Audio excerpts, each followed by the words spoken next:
Yes. So I understand, say.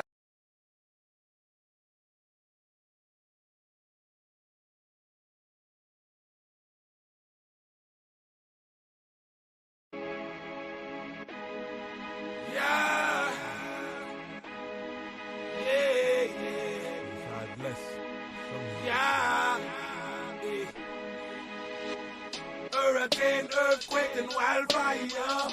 See my confidence stem with papaya. We're in the end, no time to get tired. Do what's required. Obey, yeah, yeah, yeah, yeah, yeah, yeah. Do it all. Obey, yeah, yeah, yeah, yeah, yeah. Must obey these laws. Obey, yeah, yeah, yeah, yeah. No matter what. Obey, yeah, yeah, yeah, So yeah, we yeah. stand up. Now we the chosen, can see the end is speedily approaching. By the showing of these tokens, we knowing the prophecies unfolding. Right before our very eyes, and all your eyes awoken to recognize when Mashiach Yahweh Shah spoken. In the midst of all the commotion, another seal has been broken. The window of grace is closing. Now you watching when every moment you on social media scrolling, commenting on what the next man posting. On babies lost and ye should dwell in safety. As in a land of Goshen, 400 years of slaves was brought across the Atlantic Ocean. Now we turning back to Jerusalem and we praying and hoping for deliverance out the city tenements of Babylon. Hurricane, earthquake, and wildfire. See my confidence stem with papaya. We're in the end, no time to get tired. Do what's required.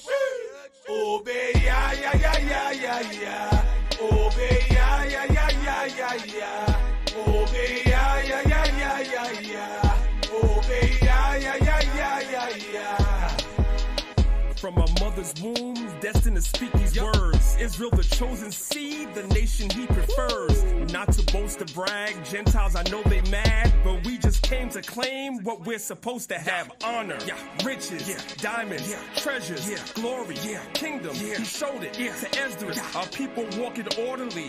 Our nation about to rise. Some may have 7 ribs, others 1,000 wives. We have to suffer first. We have to take this cup. We gotta preach the word until he takes us up. We gotta spread the gospel. We gotta give them comfort and let the heathen know that their days are numbered. Yahweh is his name and his name alone. And when the story's over, Christ wins the Game of Thrones. But it's not a movie. It wasn't made for TV. To reach that magic number, he's not gonna make it easy. Focus, order, sermons, teaching. Repeat every week cause the lost sheep are sleeping. But this ain't a job to me. It's gonna happen cause it's written down in prophecy. Hurricane, earthquake, and wildfire. See my confidence filled with papaya. We're in the end, no time to get tired. Do what's required. Obey, yeah, yeah, yeah, yeah, yeah, yeah. Obey, yeah, yeah, yeah, yeah, yeah, yeah. Obey, yeah, yeah, yeah, yeah, yeah, yeah. Obey, yeah, yeah, yeah, yeah, yeah, yeah.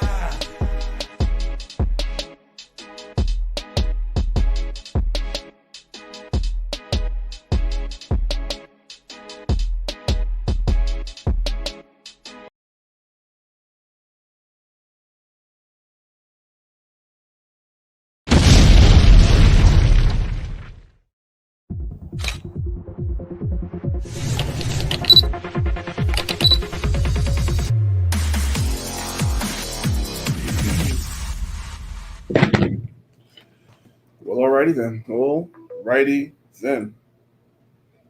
Shalom, brothers and sisters. Welcome to another edition of the Lions of Israel Sabbath class.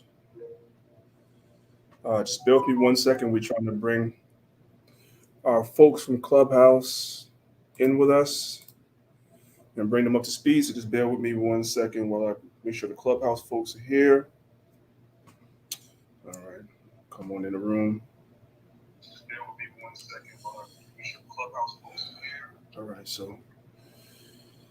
All right, we got the Clubhouse folks here. So first of all, as always, giving all praise, honor, and glory to the Most High God, Yahweh. Bashem Mashiach Yahweh Shai. 1 second. All right. Yes, giving all praise, honor, and glory to the Most High God, Yahweh, in the name of his only begotten Son, Yahweh Shai. I want to say peace and blessings to everybody that's listening, that's watching. And as usual, I want to take time to give a shout out to my folks on our YouTube platforms. I appreciate you, brothers and sisters, subscribing to the channels. Please be sure to check to make sure you are subscribed to the channel. Also, make sure you guys hit the notification bell. That's on our Lines of Israel class page, as well as Maccabeestv. Make sure you guys subscribe and drop a comment in the comment section to trigger the algorithm. Share with a friend. All right. Of course, as always, shout out to my brother Nasiah from Nasiah TV for giving us a platform to broadcast directly into people's homes. And last but not least, shout out to my Clubhouse family. As always, you guys are welcome to listen. Be sure to ping people into the room. Be sure to share as much as you can. And as usual, I give you guys a scale. On a scale of 1 to 10 in terms of this lesson today, it's probably, I would say, maybe a 15.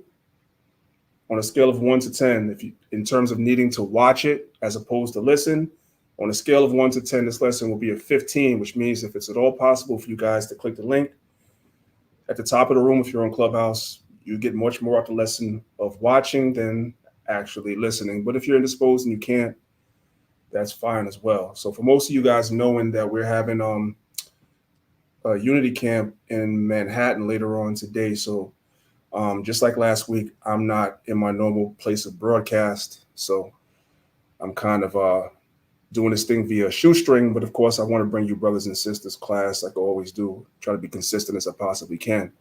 So before I pass it off to Elder Zahab, I just wanted to ask the folks that are listening on YouTube how the audio is coming across. Is the audio okay? Do I sound all right? If I sound all right, just put 1 in the chat and let me know that I sound okay. And then we can get started.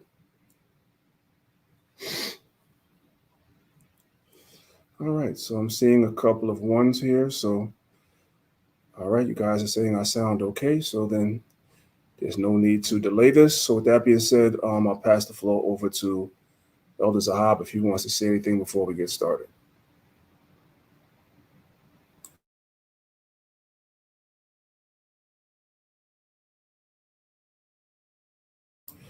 Okay, Elder Zahab may not be by his phone right now. He might have stepped away. So without further ado, we're going to go ahead and get started. Now, what I do want to tell you guys really quickly is you guys definitely want to stick around to the end. I'm going to try to make today's lesson crazy long because I wanted to leave about a half an hour at the end of the lesson to go over a little bit of history with you guys. We're going to do a little bit of a history review because I was asked twice this week about something that I've taught before. And I was asked by 2 different people. I was asked by a brother out of our Detroit camp, and I was asked by a brother out of our Colorado camp the same question. And I don't know if they were talking to each other or if it just was random, but that was enough for me to know that I needed to go over this again. All right. And I'm just going to briefly touch on it. I'm not going to go too deep, but these questions will be asked. People that don't know history are going to ask you stupid questions because Negroes don't read. If you want to hide something from a black man, put it in a book. So we're going to review some history at the end of the class again that I've gone over before. And this time, especially for the brothers that asked me, but really for all you guys that are teachers, you guys need to take notes. You need to take notes of what I'm going to show you. All right. 1 second. Elder Zahab, if you're there, you can say something real quick before I get started. I'll give you another chance. Yeah, shalom, King. How's my volume? It's good. All right, all praise to the Most High. Yeah, King. No, I really don't have nothing. I'm, just excited to hear what the class is about. Tuned in, you know what I'm saying? And yeah, if it be the Lord will, man. Hopefully, we see some of y'all brothers and sisters if y'all could come through later on when we have Unity Camp. All right, that's it. All praises. All right, all praises to the Most High. So let's go ahead and let's get started with today's lesson.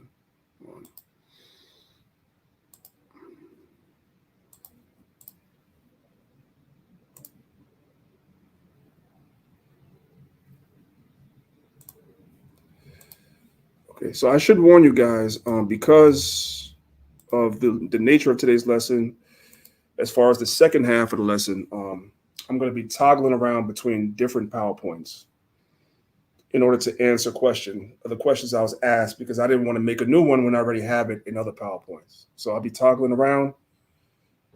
I'll try to make it as simple as possible. You guys bear with me, but that's the second half of the class when we go into the history. Okay. But before we go into history, we always have to keep our eyes open. So the name of the first half of today's lesson is, Are You Paying Attention? Don't Be Distracted.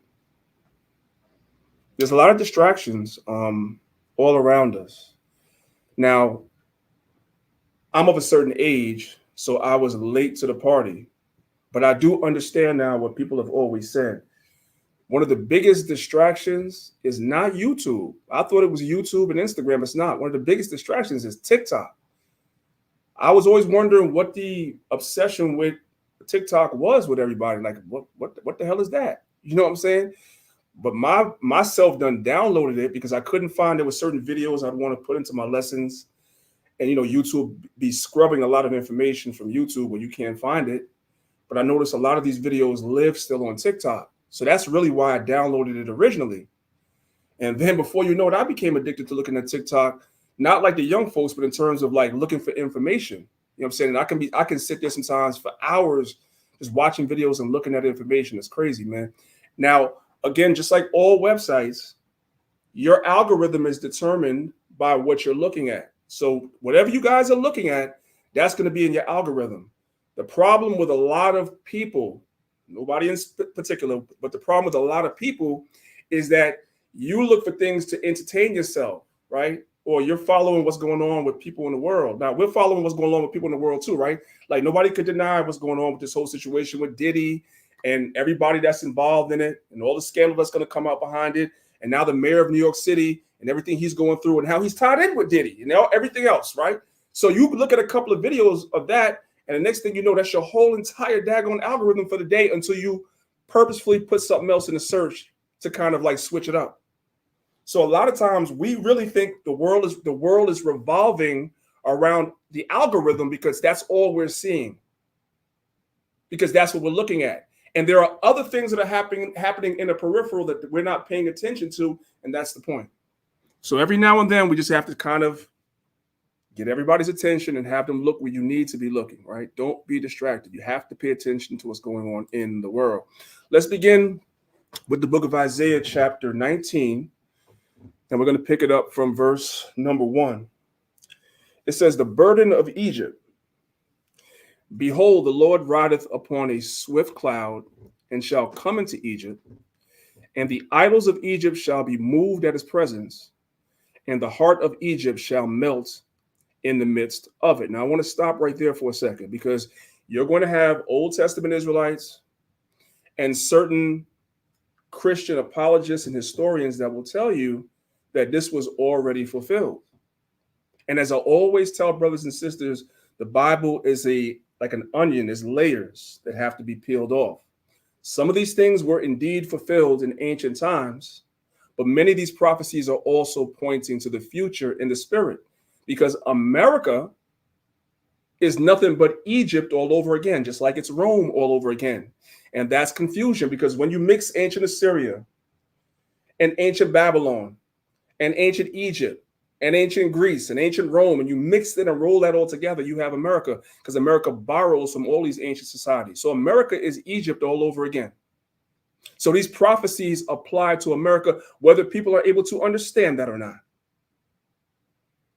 And so if America is spiritually or symbolically Egypt, America is filled with idols, starting with your Roman Catholic Church and all of Christian symbolism. But on top of that, we allow all these other nations to come to America and bring their gods here too.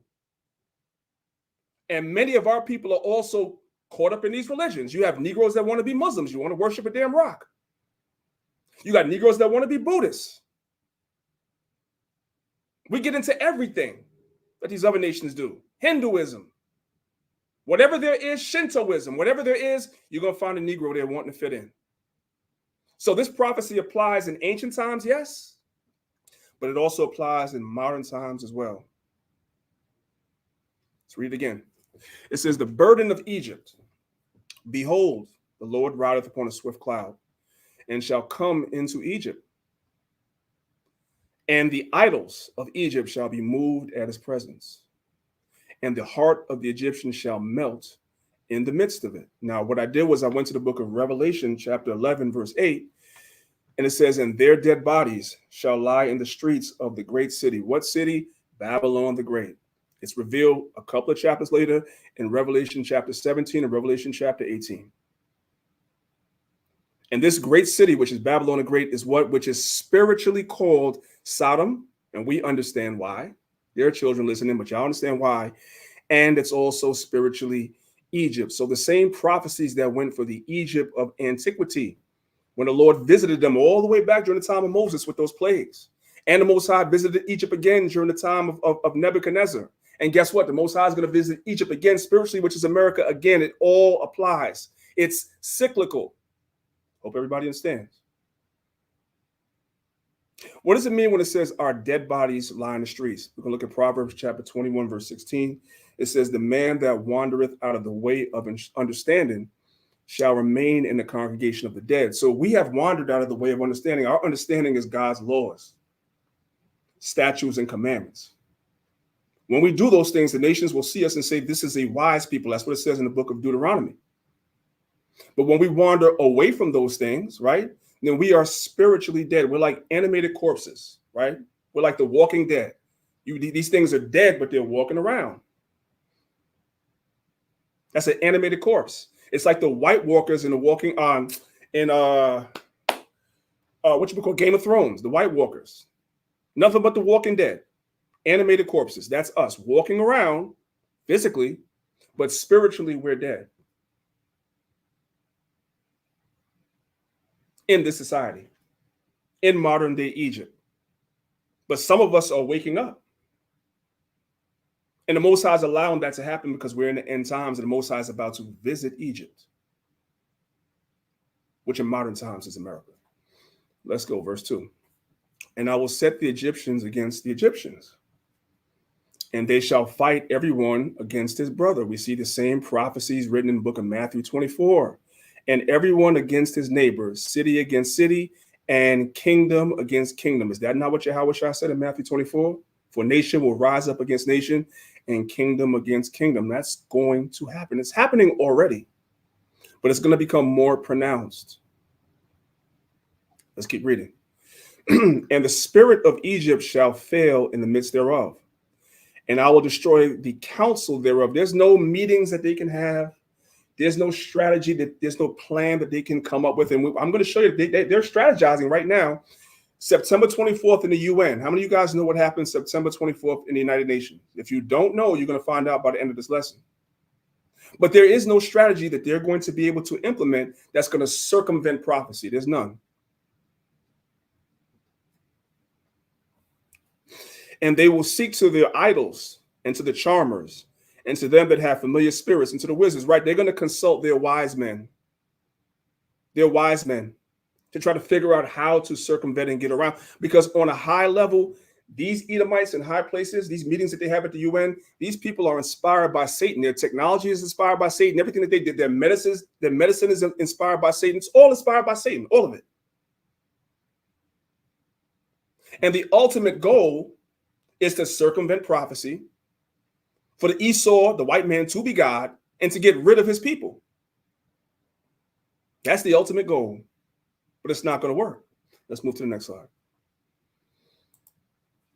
Now, I want to look at some parallels. Let's look at some parallels just to see what it is that we're talking about. What is a parallel? Something very similar to something else, or a similarity between two things. Let's look at some similarities for a second. This is one we all know. You have Egyptian symbolism on the back of the American dollar bill, right? Everybody knows that one. Yeah, priest, we know that. Everybody knows that, right? Okay, cool. Let's move to the next one. This is called the Great Seal of the United States of America. It's the same thing on your dollar bill. It's drawn a little bit different here, but this is the Great Seal of the United States of America. And the reason why the Bible calls America Babylon the Great confusion, is because look at their Great Seal.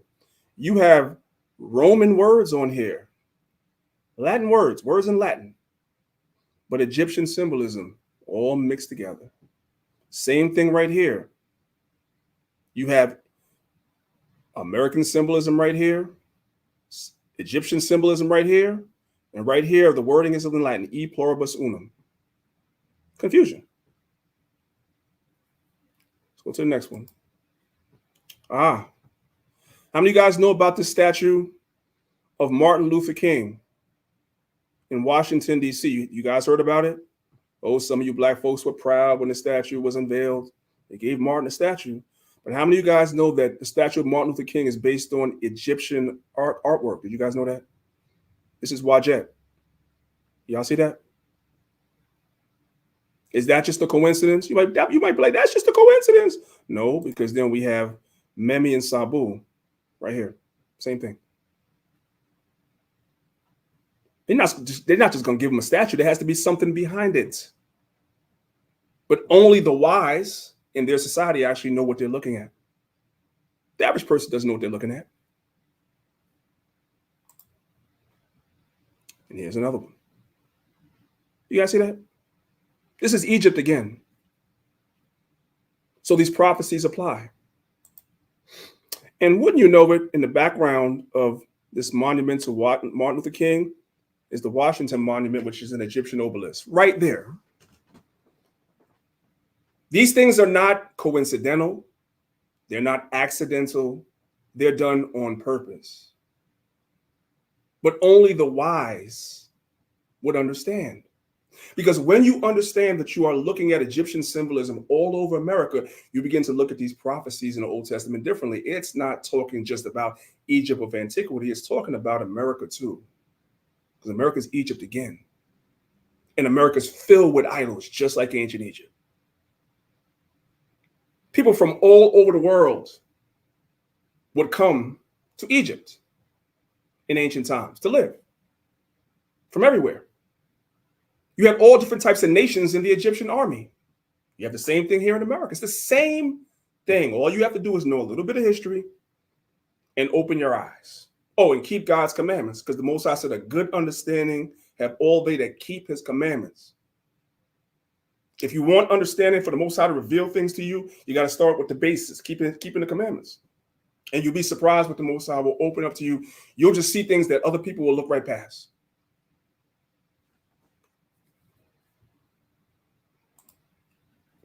Now, let's jump down to verse number 19 in the same chapter. Watch this. It says in verse 19, it says, the Lord hath mingled a perverse spirit in the midst thereof.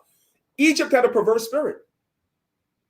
There were things I wanted to put inside the presentation that I could not put in here because there are children, right? But for those that are wondering, what are you talking about, Priest Danyaahla? Just look up the Egyptian god Min, M-I-N. That's all you got to do. Just go to Google Images and type in the Egyptian god Min. That's all you need to see. Okay, that's just one thing. There's plenty.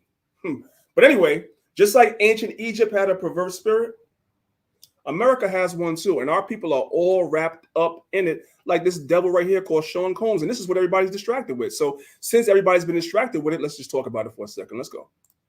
Oh, my hair's on fire. Did the camera catch that? Got the camera. Yo. Sit on the bed at night. No homo. No, just don't get close. Now, I need for you guys to pay attention, right? So some of you guys may have seen this video already, but some of you guys may not. Many, many years ago, it was pretty much an open secret that this dude was a freak off. Let's call him that, right?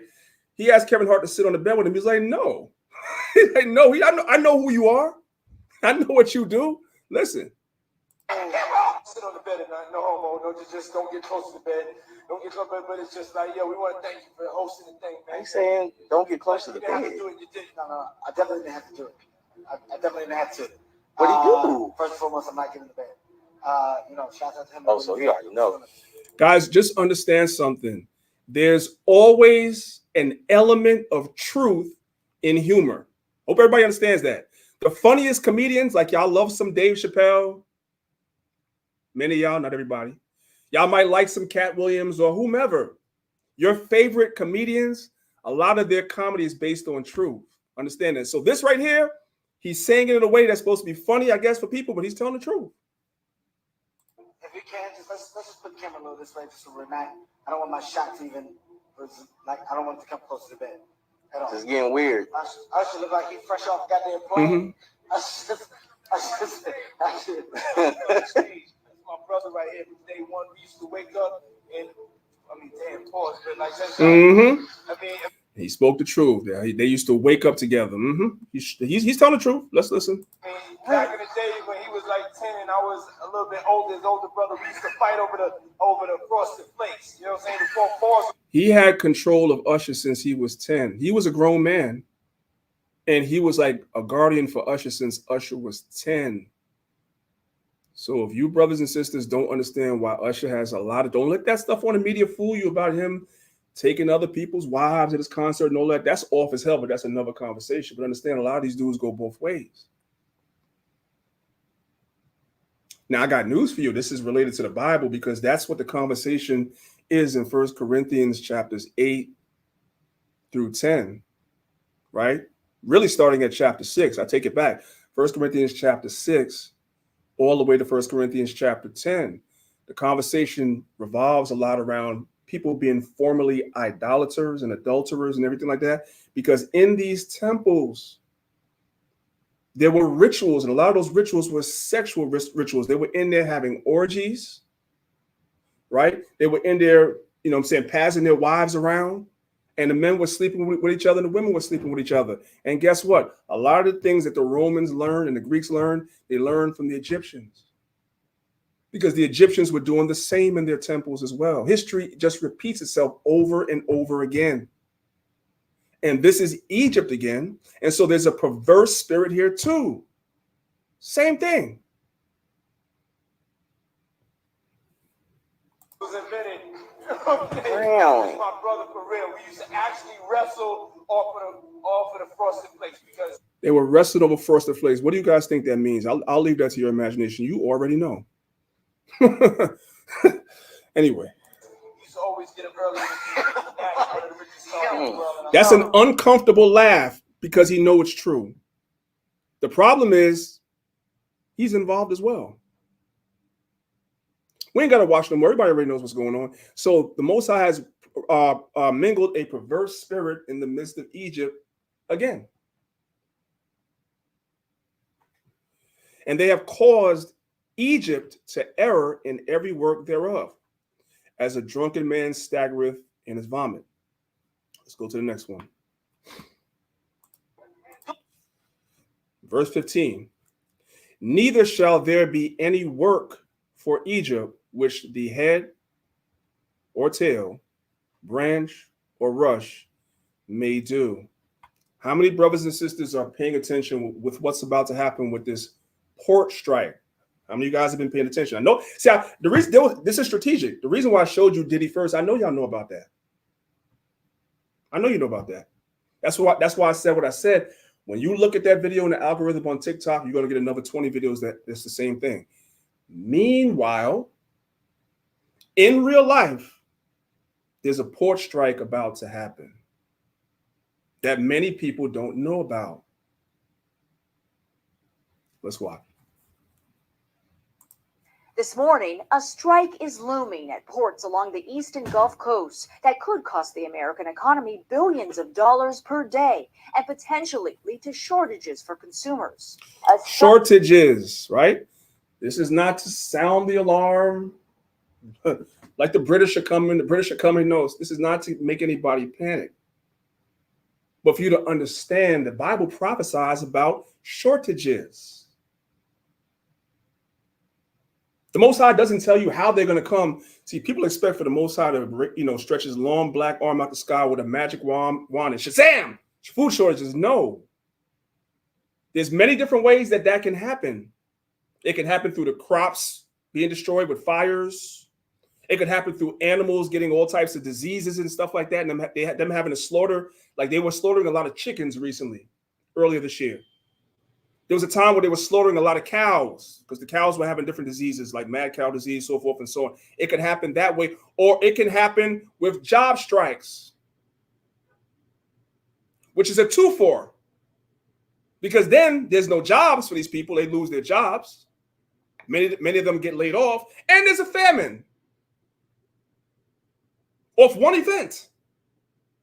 Am I saying that this is going to kick everything off? No, but these things are happening closer and closer and closer together. A lot of businesses are just really getting on their feet after the pandemic. There's a lot of people that lost their jobs during the pandemic.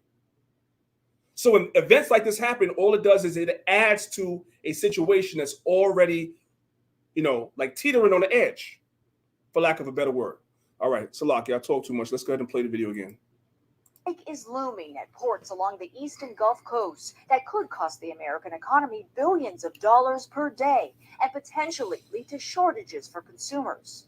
A strike of this magnitude would cripple the U.S. economy. Dock workers represented by the International Longshoremen's Association are threatening to go on strike Tuesday. The strike would affect 45,000 workers and close to 36 ports from Texas to Maine.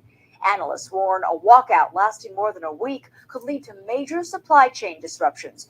Anything imported. Supply chain disruptions, brothers and sisters, doesn't just end at the port. It doesn't just end at the port. This is going to affect the brothers that you have a lot of Israelites in our community and a lot of our people in general that are truck drivers. This is going to spill over into that industry as well. This has far-reaching ramifications further than just this strike. I need everybody to understand that. Could be delayed, including fresh produce, toys, alcohol, and vehicles and parts. See, some people don't think that deep. What's being imported into the United States? You're importing a lot of food, yes, which is crazy because that shouldn't even be a thing, but okay. They're importing a lot of food, right? They talk about toys. Nobody cares about that. I guess the children do. Alcohol, whatever. Vehicles and parts. Some brothers and sisters like to drive expensive cars, foreign cars at that, right? So a lot of times you can't just go anywhere and get parts for your car. I hear sometimes people that have like really expensive cars talk about how much tires cost and stuff like that. Well, guess what? If the ports on the East Coast shut down and now these things are going to be coming in on the ports on the West Coast and have to be shipped to the East Coast, that's going to be passed down to you in the terms of prices. The prices are going to go through the roof. It's the same with food. Are we not all complaining when we go to the supermarket about how much food costs? Now, if the food has to be transported from the ports in the Southwest and the West across the country over here, what does that do to prices? People have to think about these things. Let's go. Some experts warning, if you need your car repaired, get to the dealership now. If there's a prolonged strike, you could see shortages with fresh fruits and vegetables. Obviously, the automotive parts sector will be impacted. The Port Workers Union is demanding... Not to be funny, that's why, it's just my personal preference, that's why I drive cars that are common. That's just me. I've always thought that way. I drive cars that are common and the parts are easy. Like, you know what I'm saying? I'll take me a Nissan or a Honda or something of that sort any day because it's easy to find the parts and it's easy to find tires and stuff like that because, yeah, that's just me. Anyway. Higher wages and a ban on automated cranes, gates, and trucks. The U.S. Maritime Allowance, representing the ports, claims the union isn't bargaining in good faith. The Maritime Alliance has filed an unfair labor practice charge with the National Labor Relations Board in hopes of getting the union back to the bargaining table before Tuesday's contract deadline. Andrea Fujii, ABC News, New York. All right, let's go to the next one. Hey, Priest, before you move to the next one, let me ask a question. Isn't the quote unquote president, right? He could step in or she could step in and kind of put an end to any type of strike going if it affects national security or economy. They could. Absolutely right. They could. But more likely than not, they won't because they want this to happen. Yeah, that's exactly the point. You know, when it's something that's beneficial to them when they plan, they'll step in and they do it. You know what I mean? Mm-hmm. But when it's something that is part of what they want, yeah, they'll just let it roll. Yeah, just let it rock out, right? All right, this is Ecclesiastes chapter 12, starting from verse number 1. It says, "Remember now thy creator in the days of thy youth." And that's what we're instructed to do. We were instructed back in the Torah to teach our children, right? But many of us came into the truth later in life, and we're babes in this thing now, so forth and so on. But really, properly, a child is supposed to come up in this. He's supposed to come up in this and learn this as a young man. It says, "Remember now thy creator in the days of thy youth, while the evil days come not," because there are evil days that are prophesied to come, "nor the years draw when thou shalt say, I have no pleasure in them." This is like a twofold scripture that I always use. It's just like I said, people that come into the truth, some people come in and they learn this in their latter years, right? And it's not the same as if you would have learned this when you were younger. You would have made a lot of different decisions in life when you were younger. You probably would have been able to be more active in the truth in one way or another when you were younger. Let's read on. Verse number 2. "While the sun or the light of the moon or the stars be not darkened, nor the clouds return after the rain, in the days when the keepers of the house shall tremble, and the strong men shall bow themselves, and the grinders cease, because they are few." This is the part I want to focus on. Let me highlight that. "And the grinders cease, because they are few." So when you think about grinding, you're thinking about industry. That's why I have that industrial grinder there on the screen. That represents work. That represents industry. Well, there's going to come a day, there's going to come some quote unquote evil days when the grinders are going to cease because they are few. It's going to be few jobs. That's what all these things, all these events that are happening are leading up to. Between, like I said, a lot of the businesses that downsized because of the pandemic. There were a lot of people that weren't working during the pandemic. And then when the pandemic was declared over, a lot of companies didn't bring people back because they realized they can operate with a smaller staff and cut costs so that the people at the top can make all the money. They didn't even bring people back. Then when you have massive, large strikes like this, same thing is going to happen, right? Depending on how long the strike is, we all know that when people are on strike, they're not really getting paid. So sometimes what happens with people when they're not getting paid, they don't hang around if the strike is prolonged. They go looking for other jobs. And in some cases, lesser paying jobs, right? So these are the days that we're in. And it's only going to escalate. The grinders cease because they are few, and those that look out the window be darkened. And the doors shall be shut in the streets when the sound of the grinding is low. And he shall rise up at the voice of the bird. So that you have some people that will raise up at the voice of the bird, like me, myself, right? The voice of the bird is the first thing in the morning. When you go outside first thing in the morning, you hear all the birds chirping. As a matter of fact, when you wake up, you might wake up at, let's say, 5 or 6 o'clock. And depending on where you live, if you live like in a more rural place, you just hear the birds outside. Ah, ah, ah, first thing in the morning. That's early in the morning. That's what they do. You have the rooster that'll crow first thing in the morning. The cock, first thing in the morning. So that represents getting up early, going to look for work. There's not going to be any. That's the point. Let's move on, though. I want to show you guys something. Let's watch this video real quick. I hope everybody got their goods and services together. I hope y'all got all y'all goddamn products, because it looks like the ports are about to fucking shut down. Businesses are preparing for a strike by dock workers on the East and the Gulf Coast, which could begin on October 1st. The Port Authority of New York and New Jersey is coordinated with partners across the supply chain to prepare for any impacts from the possible work stoppage by workers represented by the International Longshoremen's Association as they negotiate with the United States Maritime Alliance, USMA. That means from Texas all the way up to New York is about to stop moving. Now, when these ports stop moving, over 600,000 jobs will be affected. Let that sink in. 600,000 jobs will be affected by the strike if it were to happen. That's a lot of people.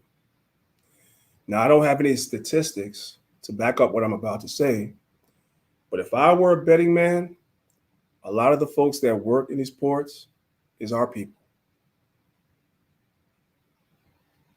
These blue-collar jobs is our people. So a lot of our people are going to be affected by this. Let's continue. 240 billion in goods are moved through these two ports alone. Now, the ILA union walked away from bargaining table in June, declaring that the type of automation introduced into Port of Mobile in Alabama was in violation of their contract. And because ILA represents 85,000 workers in the East and the Gulf, baby, they ain't moving shit. The port workers want an My apologies for the cursing. I didn't watch the whole video through. I like what she was saying at the beginning, but you know what? You know our people. They can't communicate if they're not saying expletives. Let's go. We're almost done. Their pay, which is reasonable, and any new automation that may kill their jobs. This strike could. So did you guys catch that? The reason why they're going on strike is because they're introducing automation that's going to eliminate a lot of jobs anyway. It's going to eliminate a lot of jobs anyway. So they're like, to hell with that. That's why they're striking. Go ahead. Hey, didn't they have the same strike for the in the entertainment industry? Yeah. For the movies and whatnot. Mm-hmm. Because with the advent of AI, right, they don't have to hire so many people, right? You don't have to send a crew all the way around the world if you're filming a movie and goddamn wherever, you know what I'm saying? They could recreate that, and that's what they was crying about. You don't need half the writers and makeup and this, that, the third, and production. They don't need that. So it looks like it's the same thing going on with the ports, right? Mm-hmm. You don't need like physical labor, like the crane or the robot could do like a job that 100 men could do. So they like, why are we paying you all this much money? Listen, this is real, King. You're absolutely right, man. I just wanted to bring that out. Con.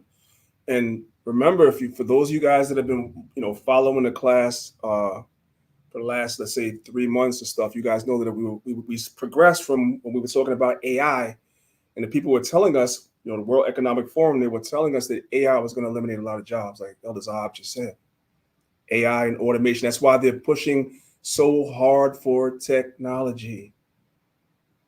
And technology is going to eliminate the grinding or the grinders, which is work. That's the point. So that's coming. It's already here, but it's going to get worse and worse. Let's go. 5,000 workers. That accounts for about 60% of the shipping traffic. And even a 2-week strike could fuck up everything till 2025. A 2-week strike, y'all. That means goods and services prices could go up. Yes, they we will. Could have a complete shortage. Now, the USMX and the ILA are blaming each other for the stalemate, but they have till Monday night at midnight to come to an agreement. Everyone's saying the strike is going to happen. Two ports are unloading currently 20 large shipping containers a week and expected 150,000 containers to be unloaded ahead of the strike deadline. Baby, y'all got 6 days to get this shit together. Run these people their money. Okay, so enough of that. Enough of that. Give me 1 second now. All right, so let's move on. I hope now. So everybody understands that, right? That's why the class is called what it's called. Are you paying attention? Are you paying attention to Diddy? Or are we paying attention to what's really going on in the world? All right. What else is going on? Well, let's start here. This is a famous Roman poet by the name of Juvenal. And this is what he said.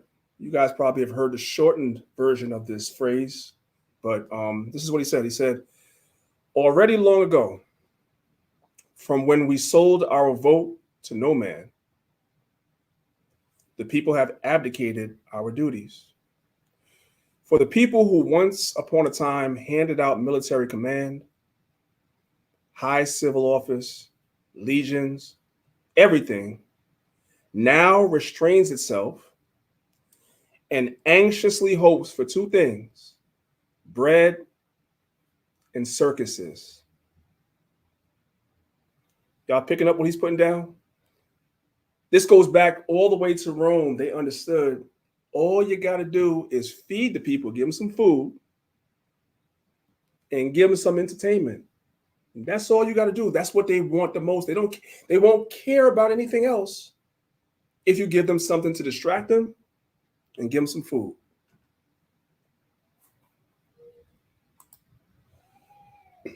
So it's all a distraction. Watch this video, y'all. I do wonder if the walk on the way to the Colosseum is similar to the walk experienced by football fans all over the world. The fact that they might come out of the station, or they might come out of their homes and then walk to the local stadium.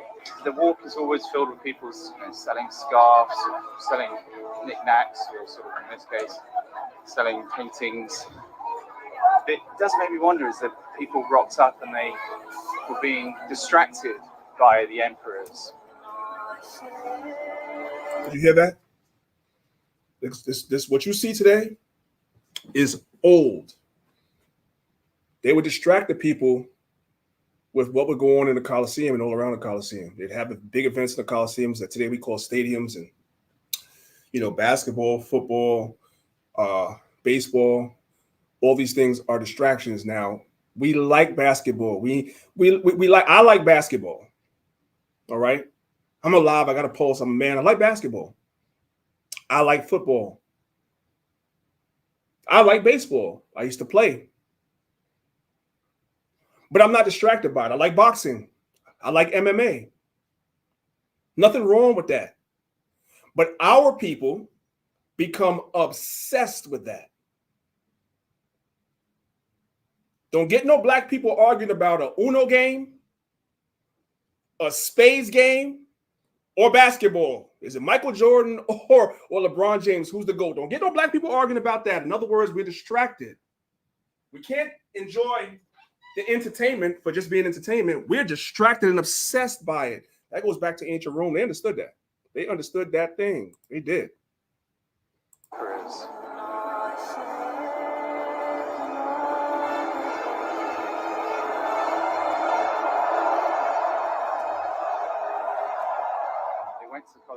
To be distracted. The best way to distract the masses from what's really going on is to entertain them. That's why in the modern world we have football. Does everybody understand that? Very easy to be distracted. So remember, shout out to our beautiful sisters. All of us, some sisters like sports too. But just giving people sports alone is not going to be enough to distract everybody, because you might have a percentage of women that like sports, but most women don't. So they got to give you something else to distract you. That's this entertainment stuff, this drama with celebrities all the daggone time. That distracts you. Let's go. Listen. So look, I'm going to put it all together for you. Now, I need you guys to understand, they have always known about Diddy. Have you asked yourself that? Like, we saw that Kevin Hart video, that's from many, many years ago. It was an open secret. They've always known about Diddy. Always. Listen. So look, I'm going to put it all together for you. The P. Diddy cases, yeah, it may be some real cases and stuff that really happened, but that's just some real distractions right there. P. Diddy ain't got nothing to do with me, and he probably ain't got nothing to do with y'all. So don't waste your time building reports about this guy and gossiping, man. He ain't got nothing to do with us. Like I stated on my other post, this is chess. This is not checkers. This is chess.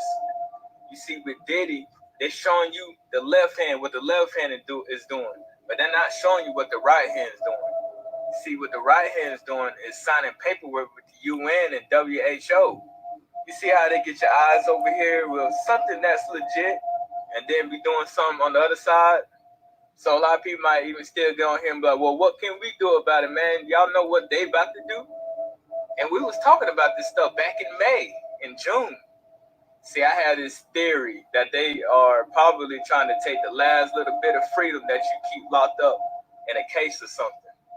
I mean, what? They got all the reason in the world since, you know, former president has been targeted, you know, this year twice. And then, we got the election coming up in November. Yeah, they probably got all the reason in the world. Just understand, what I want you guys to take away from that video, just understand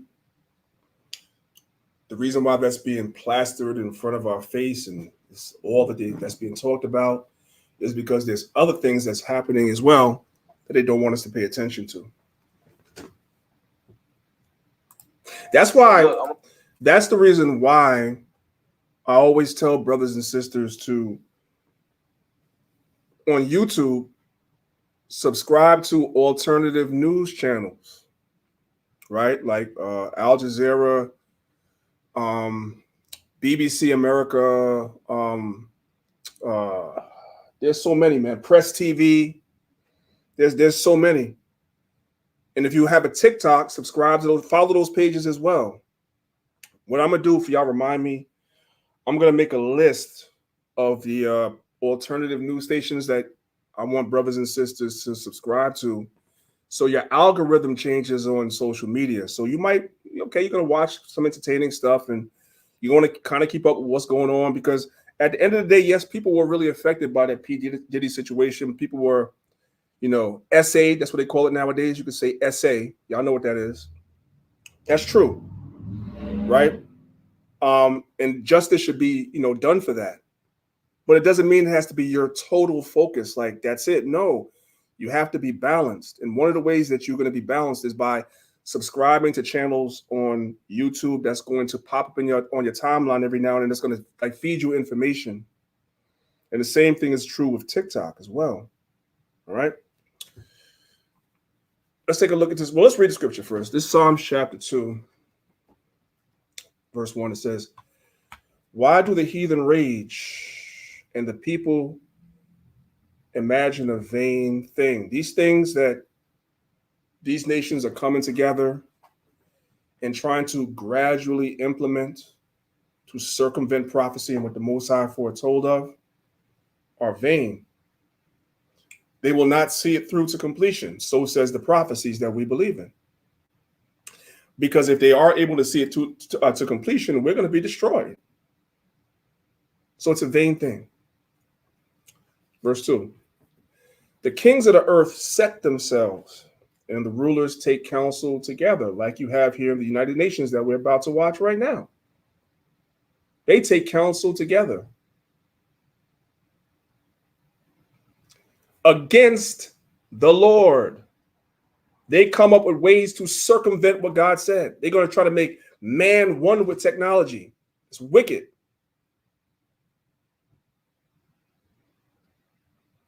"And against his anointed," which is us, saying, "Let us break their bands asunder and cast away their cords from us. He that sitteth in the heavens shall laugh.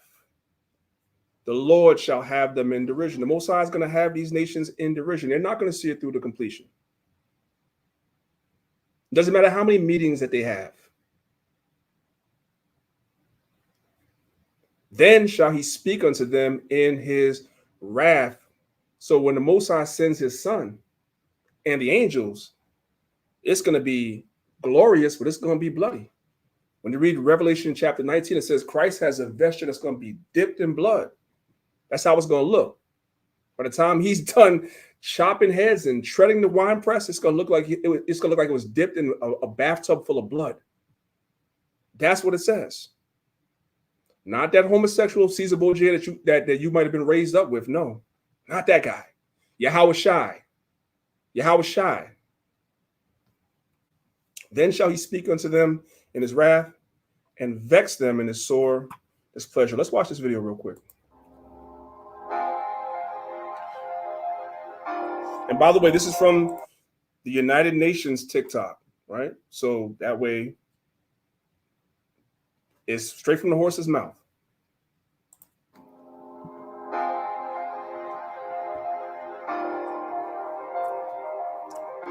Well, let's go back. Let's read that. "Strengthening global cooperation That's the nations coming together and taking counsel. That's your Psalms 83, which we're going to get to in a minute. Let's go. The motion is adopted. So they've adopted a motion, which we're going to, find out a little bit more about in a minute. Let's go.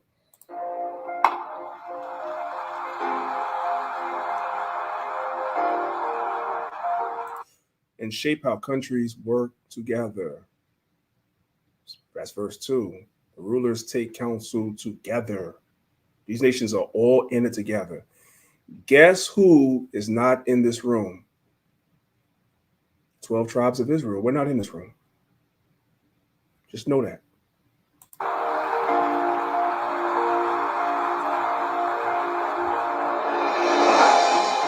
Nous avons ouvert la porte. All right. Let's look at Psalms chapter 83, verse number 1. It says, keep not thou silence, O God, and hold not thy peace, and be not still, O God. That's what we have to pray. That should be a part of our prayer all the time, because these nations are coming for us. They're coming for us. So every day we should be praying to the Most High not to keep silent,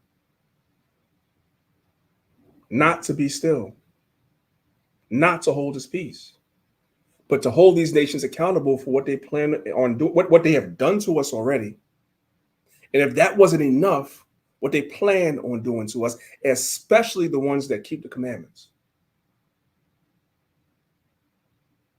Verse 2, it says, for lo, thine enemies make a tumult, and they that hate thee have lifted up the head. Because these nations hate God. In order for you to want to merge man with technology, you have to hate God. Because I read in Genesis chapter 1, where the Most High said he created everything and everything was good the way it was created. But you decided that you want to make man one with machine. So you have to hate God to do that. Verse 3. They have taken crafty counsel against thy people, because a lot of the things that go on in these UN meetings and at the World Economic Forum is crafty counsel, again, to circumvent the Most High, but really aimed at destroying God's people. Because we are a constant reminder of what is to come. And consulted against thy hidden ones. They have said, come, and let us cut them off from being a nation, that the name of Israel may be no more in remembrance. And they don't like the fact that we're reminding the people through the scriptures that they're the Israelites. That's bad news for them. They don't like that. Verse 5, for they have consulted together with one consent. They are confederate against thee. So all these other nations have all these problems with each other, all these disagreements, so forth and so on, but they agree on one thing. We hate the Most High, and we hate his people. And we need to come together to implement certain things to circumvent what that Bible is talking about. Okay, let's take a look at this video for a second. Thank you for being here today for our... So these are some Republican senators outside of the White House, outside of the Capitol building. And they're talking about, this is, I think, a couple of days before this meeting took place at the UN. So they're trying to blow the whistle. And let's be clear about something really quick. These congressmen and senators that blow the whistle on their own, first of all, God causes them to do that. The Bible says that he will cause their own tongue to fall upon them. That's number one. But number two, the reason why a lot of them come out and blow the whistle is because they realize that the elite, the powers that should not be, don't give a damn about poor white trash either. They're not blowing the whistle because they like black people.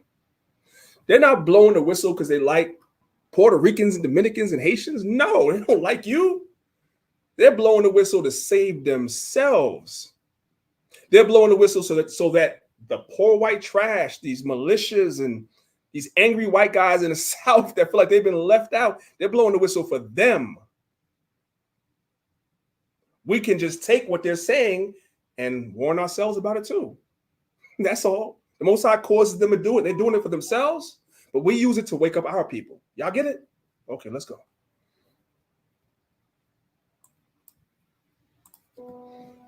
Thank you for being here today for our press conference on what I describe as the most important issue that's getting the least amount of attention relative to its importance in our country. And like many other issues, we're going to be deciding on November 5 what kind of a country we're going to be. And embody compromise from all sides. Well, later this week, the UN is going to hold a, quote, summit for the future. I strongly believe that I urge all states to support the adoption of the Pact of the Future. And they're going to produce, this is right from their website, an intergovernmentally negotiated. There's an eye with an arch on top of it, and it seems like there's a dark sun. And we have to pay attention to symbolism, brothers and sisters. That's a whole nother science to study. But when the architecture of a lot of these buildings, like the White House and the Capitol building and the United Nations and places like that, there's certain symbolism that you guys will see. You know, if you come to New York, don't just go to the Empire State Building and to the Statue of Liberty in Times Square. No, go to the UN and open your spiritual eyes and look around and see what you see. There's all types of symbolism. If you come to New York and you're paying attention, there's all types of symbolism on all the buildings as well, because some of these buildings are over 100 years old. The building that I work in New Jersey, I'm not going to say where, the building that I work in New Jersey, when you come outside, there's all types of ancient Roman symbolism, pagan Roman symbolism all over the building. And I guarantee you that nobody in that building except myself and one other person that's a member of another camp, I'm not going to say what camp he is because they wouldn't like the fact that me and him is cool. But we're probably the only two people in there that know what the symbolism means, and we see it. Anyway, let's go. Inside of the retina of the eyes, overseeing the entire thing. But for some strange reason, the United Nations have a little structure. That's the eye of Horus above, overseeing this thing, because this is Satan. This is Satan inspiring this, whether you could have received it or not. That's what it is. Let's go. Esau's the devil, man. Let's go. Going on where it seems like it's like a pyramid with the eye at the top. It's like it's almost as if that's what it's supposed to be. The Biden-Harris administration apparently intends to fully support the surrender and compliance of the U.S. to the UN in these endeavors. They are aligned with the international globalists that hate America, that hate the Constitution, that hate our founders, that hate our founding Judeo-Christian principles, and they want America to become like the rest of the world. That's why they're letting the rest of the world in. Here we go. Here goes the distraction. And while this is going on, here goes the distraction. Very, very The man Diddy and Russell Brand. We go way back. What a lot of history from the projects, of course. Yeah. They don't want us to be subordinate to or governed by our Constitution. No, they want America to be subordinate to and governed by the UN, the World Health Assembly, and the WHO.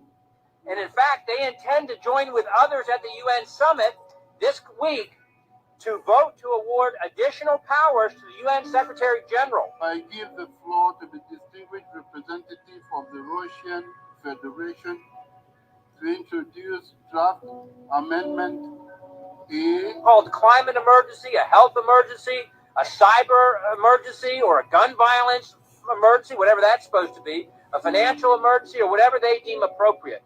And the Biden-Harris administration is in full agreement with the UN and the WHO on efforts to place us under their authority, things as their international health regulations, including the surveillance of U.S. citizens. Now, I want to say this.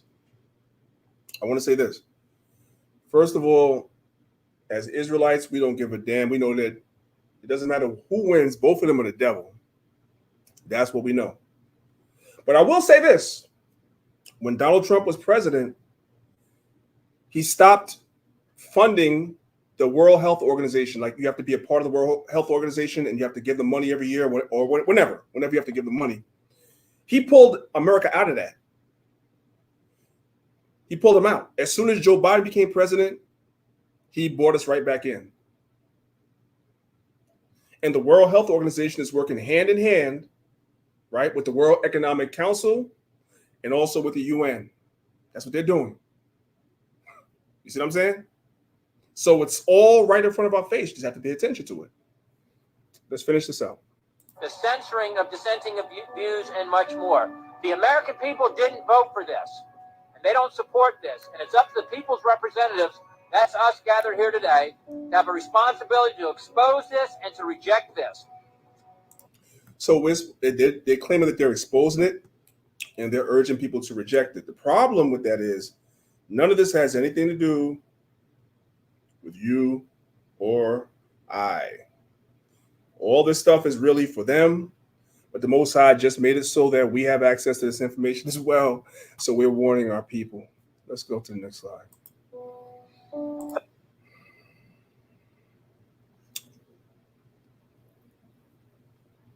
There's something about this Summit of the Future that took place in New York the other day that just rubs me the wrong way. I mean, they touched upon sustainable development and financing for development, and I've already tried to open up people's eyes as to what kind of development is coming, but it seems to be that nobody is listening or thinking that it can be realistic. And all I'm going to ask you in this video is to go look into smart cities and where they're going to specifically be built at. And then I want you to go watch a show that's called Twisted Metal, okay? And then come back to me and tell me if there's any similarities. I'm just saying, think outside the box, especially when you see shit like this. They touch. So I want you guys to look at some of the things that they're talking about in this pact for the future. So they have sustainable development and financing for development, international peace and security. And I want you guys to look at number 3, science, technology, innovation, and digital cooperation. This digital talk, I want you guys to understand, goes into what I've been showing you guys for the longest time, where they merge everything with machines. And it's going to start off with that microchip that everybody's been saying doesn't exist, that they want to put into people, but it's not going to stop there. If Esau is allowed to continue to rule for however long he wants to put that in your brain and make you one with technology, that's what he wants to do. This is what they want to do. Understand that. On science, technology, and innovation, and digital cooperation. But this, though, most importantly, transforming global governance and international peace and security. What do you think transforming global governance is? What is global governance? That's that one world order you guys been hearing. They're sitting in the UN talking about this stuff. Definitely not a one world you know what. But hey, who am I to tell you to use common sense, right? Just a guy that knows exactly what's on the way. And if you really want to know what's coming, then I highly encourage you to go subscribe to me, okay? Okay, so now he's jumping into getting paid. So ignore this part. Let's go though. And I know what it sounds like, but do know it's only $2.99, right? And I'm going to be speaking upon some very. We don't charge nothing to tell the truth. He's charging $2.99. He has a Patreon. He's charging $2.99. We tell our people the truth for free. Serious shit, okay? Because it's all privatized content, right? It can't be issued an actual violation. It cannot violate community guidelines. Unless you just so happen to have a snake in the grass, but I'm pretty sure that I've weeded them out at this point. But this one, though, right? Agreement to strengthen international frameworks that govern outer space, including a clear commitment to prevent an arms race in outer space and the need to ensure all countries can benefit from the safe and sustainable exploration of outer space. Oh, but we don't want to talk about what happened in Maui, right? See, I've already done videos upon. So they're in there talking about outer space and all types of stuff, that they want to do. It's crazy, but the Most High is not going to allow them to achieve any of their goals. Just understand that. Let's move on to the next thing. There's some. When you talk about these things, people will call you a conspiracy theorist, but we are seeing these things actually happen and materialize right in front of our eyes because it's not a conspiracy, it's real. It's just that most people are too blinded by distractions to actually see it, pay attention to it, study it. They don't care because they'd rather talk about Diddy, anyway. But the World Health Organization has already warned us that they need global powers to address climate change. Remember, we've been talking about this a lot. The World Health Organization has the pandemic treaty. They want powers that supersede. Did you guys hear that? How many of you guys have ever heard of that before? The World Health Organization has something called the Pandemic Treaty. Whatever they say, to give you guys a brief explanation, whatever they say, certain governments will follow it. So what their definition of what the pandemic was, the governments that were affiliated with the World Health Organization comply with that and their recommendations about said pandemic. That's why things were the way they were in this country during the time of the pandemic. That devil Trump, because he is a devil, but he pulled us out of that. Biden put us right back in. Just know that. And the reason why is because they're telling you, Bill Gates told you, there's another one coming that's going to be worse. They want powers that supersede every world government so that they can make decisions in order to prevent pandemics, right? Or control pandemics. Well, here is from that treaty that we warned you about just a few months ago. They said that they are going to address these drivers of emergence and re-emergence of disease at the human-animal environmental interface, including but not limited to climate change, land use change, wildlife trade, desertification, and antimicrobial resistance. So they've already said, hey, we need control of how you use land. We need control of everything because climate change can lead to pandemics, which gives us the power over everything, right? Just understand that. All right. Let's move on. I think everybody understands that. So now we see what's happening in the world, what's been going on while we've been focused on nonsense. But there's one more thing. There's one more thing. Let's look at the book of Joel, chapter 3. And let's start from verse number 1. It says, "For behold, in those days and in that time, when I shall bring again the captivity of Judah and Jerusalem." Verse 2. "I will also gather all nations and bring them down into the valley of Jehoshaphat." So what I did was, if you guys are watching on YouTube, I provided you guys with a map, an ancient map of the valley of Jehoshaphat. You guys can see it right up here where the arrow is. This is the valley of Jehoshaphat. Now, when you guys do some research, you guys will see right down here where this arrow is, this is the Temple Mount. So you have the Temple Mount, and you have this place right here, and then you have the valley of Jehoshaphat. What you guys will find out when you do research is that a lot of times they would take garbage and throw it in this area, and sometimes they would take garbage down in this area and burn it. So the Most High bringing the nations down into the valley of Jehoshaphat to fight a war of all wars. And then up the Bible in Isaiah 66 says God is coming with fire. And the place that it's going to happen is the valley of Jehoshaphat, where they used to take garbage and throw garbage and burn it. There's a lot of symbolism there. Real quick, we're going to come out of here. And we're going to come up here. And let's see. Oh, I may have closed the window. Okay, so I got to go back and get it. Okay, no problemo. Let's go back and get it. Let's go back and get it. Okay, copy. Let's come here.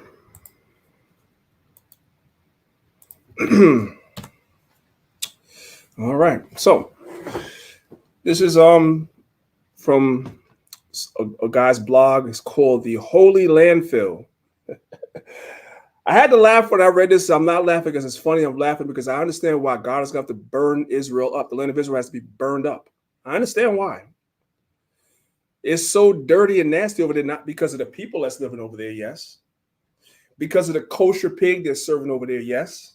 Because of the gay parades they're having over there, yes. But literally, the land, it's like a landfill over there. These devils are dirty and nasty. Let's read. So it says, touring the holy landfill. Think about that.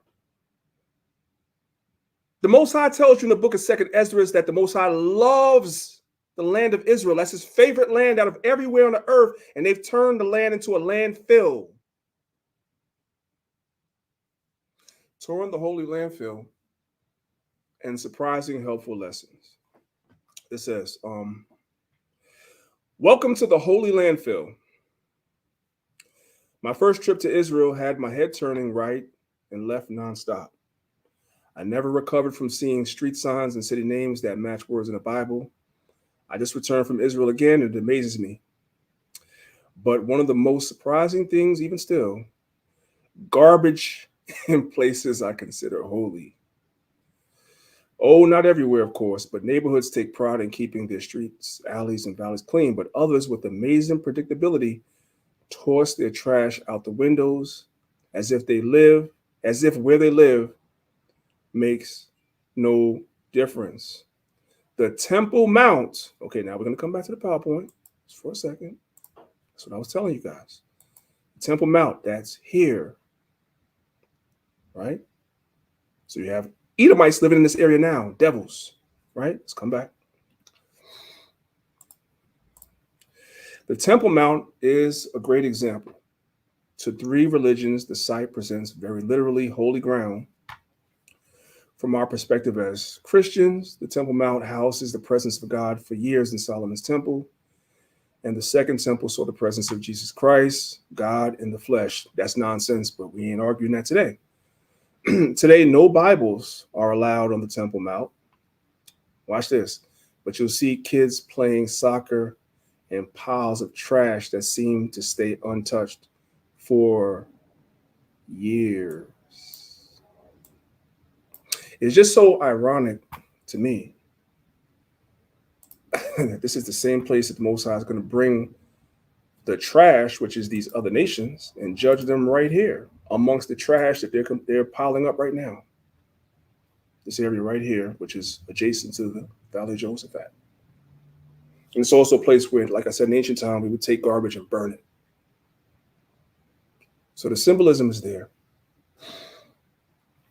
So verse 2 again, it says, and I will also gather all nations and will bring them down into the Valley of Jehoshaphat and will plead with them there for my people and for my heritage, Israel, whom they have scattered among the nations and parted my land. So when you read in Revelation chapter 7, when it speaks about people coming out of all nations, you know why? Because the nations have scattered us into all nations. That's why. Those people coming out of all nations is not the other nations. It is the Israelites that were scattered among the nations. That was the prophecy. Verse 3. And have cast lots for my people, and have given a boy for an harlot, because they would mess around with little boys. And guess what? Your man P. Diddy was mentored by one of the biggest pedophile, that wasn't the word I wanted to use, but a monster by the name of Clive Davis. And so that's why he did what he did.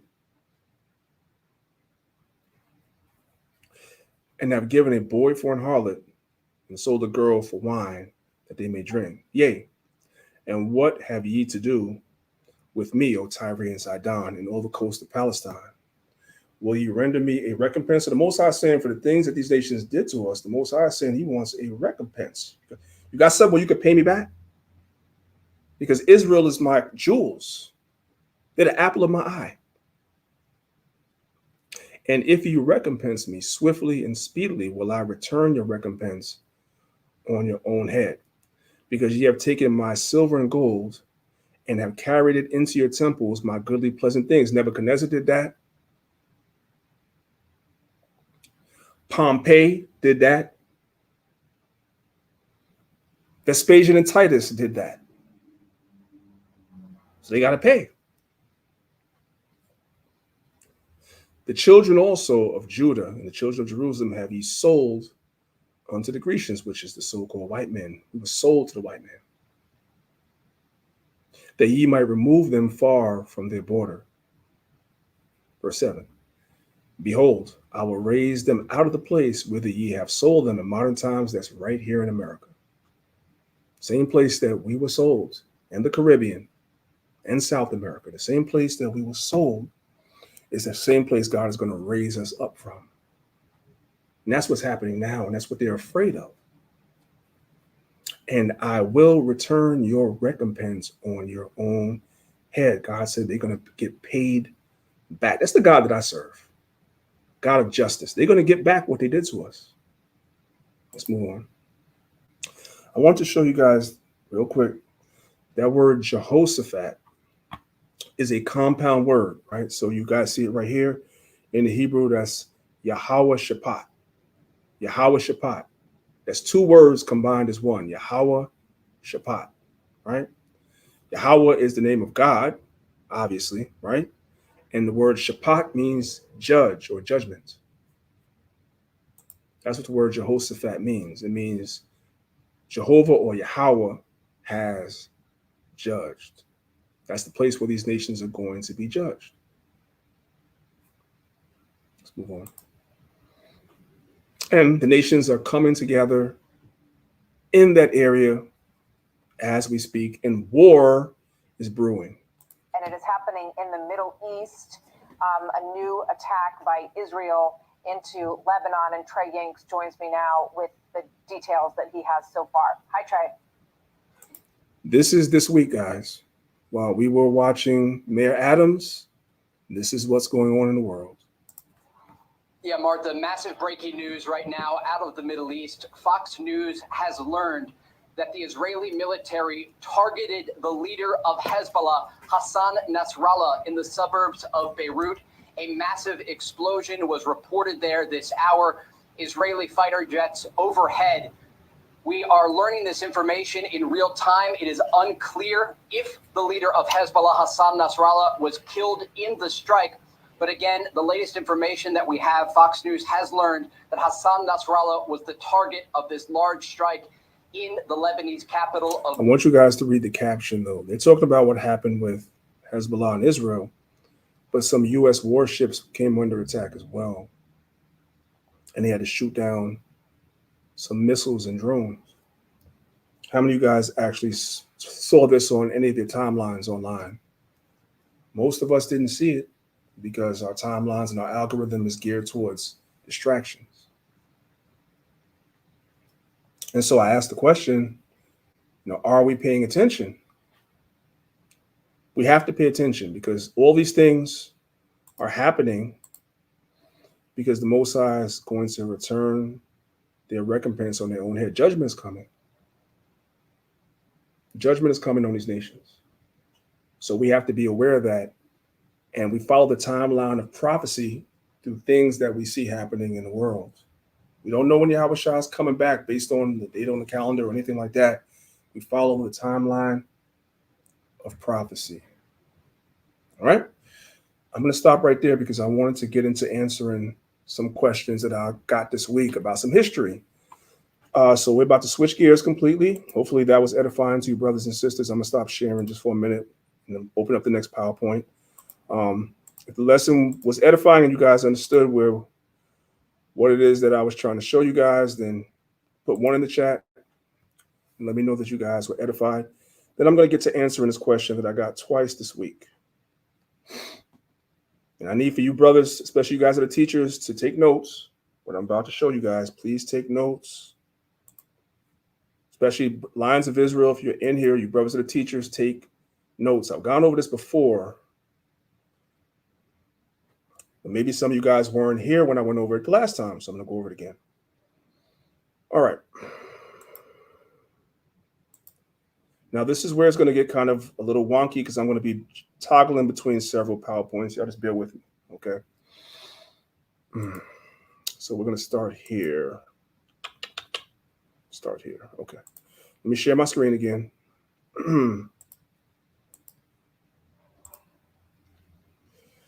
All right. I need you guys to pay attention. So, whoops, I'm doing the wrong thing. Okay, where am I? Where's the slideshow? Okay.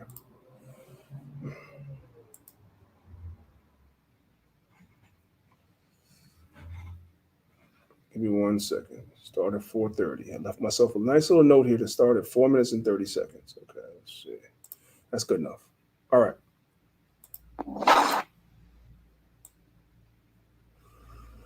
All right. Okay. So let me prepare you guys for what it is I'm going into now. As I've told people time and time again ad nauseum, one of the weapons that they try to utilize to get people not to believe in the Bible is to assassinate the character of the Bible, right? They try to find contradictions and all types of different things to try to say the Bible is not a real book, right? Another way that they try to destroy the Bible is to destroy the character and reputation of the people that were involved in the translation and transmission of the Bible as we have it today in its current form. So it's a two-pronged attack. They attack the book and they attack the people that were involved in bringing us the book. Everybody understand? So this week, like I said earlier, there was one of the brothers from our camp in Detroit that asked a question about a particular topic. And then later on in the week, one of the brothers from our camp in Chicago, Colorado, asked the same question. And so I was like, all right, I'm going to deal with it. And so the brother sent me a couple of links from some videos where people are making statements. And I really need for you brothers, especially brothers that teach, to pay attention to what's going on. And you're going to see what's wrong with black people. Black people just say stuff. We experience this all the time on Clubhouse. Niggas just come on the stage and just say stuff, right? But all praise to the Most High. The Most High put it on my heart in 2020 during the pandemic when I had a little free time to put everything I teach in the form of a PowerPoint, everything. So that when somebody says something, I just open up the PowerPoint and show you that you don't know what you're talking about. Because what we teach over here is demonstration beats conversation. Demonstration beats conversation. Okay, let's go. We're going to pick this video up at 4 minutes and 30 seconds. This is one of the videos that my brother from Colorado sent me earlier today. So we're going to pick it up from 4 minutes and 30 seconds, and we're going to see what is proliferating in the black community, what misinformation is proliferating in the black community concerning the Bible. Let's go. Wow. So everybody knows who that guy is right there. That's Dick Gregory, famous comedian. People love some Dick Gregory. Now, I like some Dick Gregory as well. Some videos he's like really dropping it, you know what I'm saying, and saying some really good things. But right here, our good brother Dick Gregory don't know what the hell he's talking about. Listen. My mother didn't know that King James was king of England. She just thought God sent him here to write this. She didn't know King James was such a weird, strange.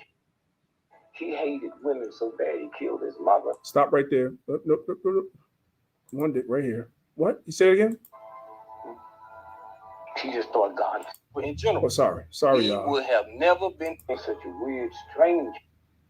He hated women. There it is right there on the screen. He said he hated women so bad that he killed his mother. You guys see that? This is what's circulating in the black community concerning the Bible. I told y'all it's a two-pronged attack. They attack the book, and they attack the character and reputation of the people that were involved in preserving and bringing us the book. Now, I don't believe that this man was a saint by any means. I'm talking about King James. Doesn't say any means, but it doesn't give you the right to lie on history. Can't lie on history to make a point. So is this true?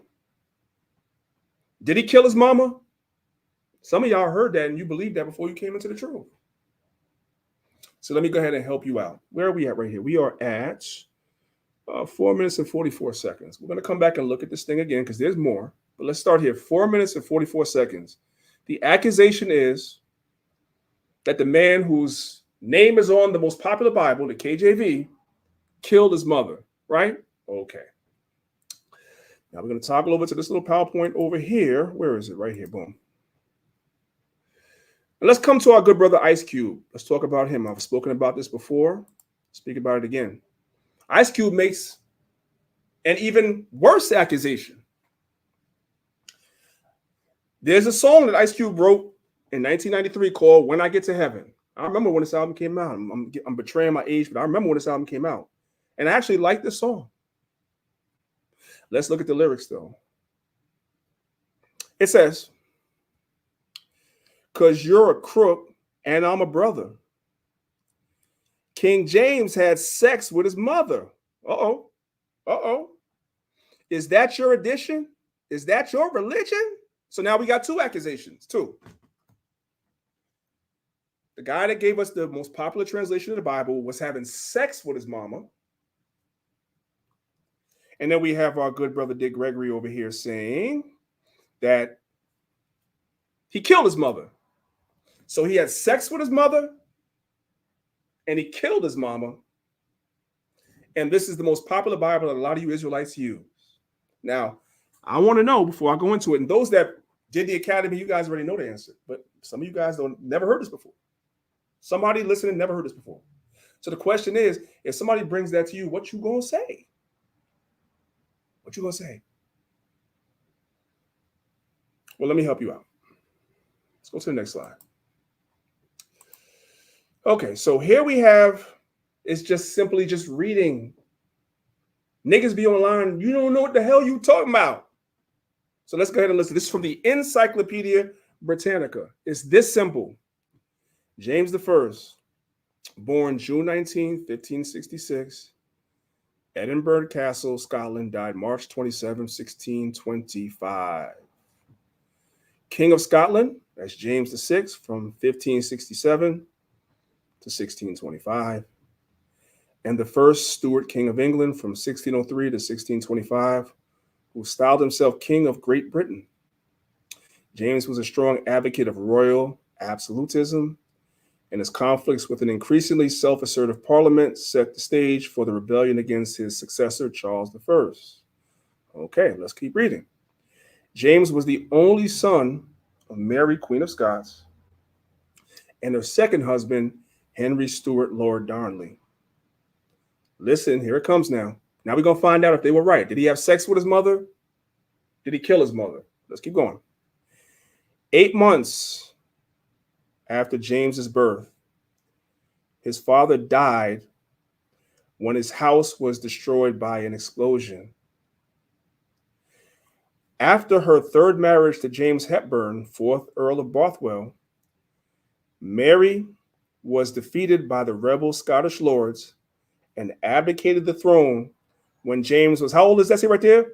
1 year old. 1 year old. Became the King of Scotland in 1567. Mary left the kingdom on May 16th, 1568, and never saw her son again. And never saw her son again. Let's put it together now. He was born when? When was he born? 1566. See at the top? When was the last time his mother saw him? In 1568, just shy of his second birthday. He was born in June 19th, 1566. And the last time his mother saw him was May 16th, 1568. That's like about a month and a couple of days shy of his second birthday. Now you have to ask yourself a question. Was this 1 year old, almost 2 year old boy having sex with his mother like Ice Cube said? How is that possible? Can somebody tell me how that's possible? Can somebody tell me how that's possible? It's not. Niggas just say stuff. Can somebody tell me how a 2 year old can kill his mother? If you know, put it in the chat. Let me know. Because I'm confused. This is what they call ghetto scholarship. So that's the answer to the first question. How do you prove this? You go to the encyclopedias. Wikipedia will have the same information, and the Encyclopedia Britannica has the same information. It's not that hard. That's a lie. These niggas is crazy. Okay. Let's go. Let's go. Where we at? Got a lot of PowerPoints open. Let's go back. So again, no disrespect to Dick Gregory, but he didn't know what the hell he was talking about. Anyway, where we at? So we're gonna come back to 430 again. Yeah. Let's hear that again. Man. My mother didn't know that King James was king of England. She just thought God sent him here to write this. She didn't know King James was such a weird, strange. He hated. Shit. Sorry, y'all. Don't mind me. Here to write this. She didn't know King James was such a weird, strange. He hated. I want you guys to see that he hated his mother so bad that he killed his mother. Now we know together that's a lie. And that's no disrespect to Dick Gregory, but that's a lie. Let's keep going. Women so bad he killed his mother, and his lover was Buckingham Palace. Who Buckingham? His name was, his lover was Lord Buckingham, who Buckingham Palace is named after. Come on now. So where do you go? Where do you go? You know. And so one. So that's just a little short clip on TikTok of a lie that's circulating and getting tens of thousands, if not hundreds of thousands of views, and is being shared by Black people. The misinformation is put out there, and then Black people proliferate it and will come to you at the camp and argue with you, and they don't know what the hell they're talking about. And this is done on purpose by the powers that be, the misinformation, because guess what? If you believe that, you ain't gonna want to touch no Bible. But let's keep going. King James also did some other things. I used to work at Amazon. I want you guys to listen to this very carefully. So now he's going to give a personal testimony. Praise the Lord. He's about to tell you something else he found out. Let's see what he said he found out. Let's go. He was so bad he killed his mother, and his lover was Buckingham Palace. Who Buckingham? His name was, his lover was Lord Buckingham, who Buckingham Palace is named after. Come on now. So where do you go? Where do you go? You know. And so one. King James also did some other things. I used to work at Amazon, and one day a box came across the belt. So the box came across the belt. What was in the box, buddy? And I was about to scan it into the system to start the story. And it said King James. But before I seen King James, it said Book of Demonology. So he was working at Amazon. We know Amazon sells a lot of books. So a box came across the conveyor belt at Amazon, and it said King James, and it said Demonology.